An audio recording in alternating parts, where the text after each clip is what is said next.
Di mo maintindihan kung ba't ikaw ang napapagpan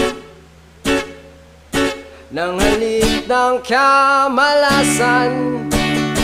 Kinapang mong marahan ng hagdanan para lamang makidlatan sa kaitaas-taasan. Ngunit kaibigan, huwag kang magpapasindak.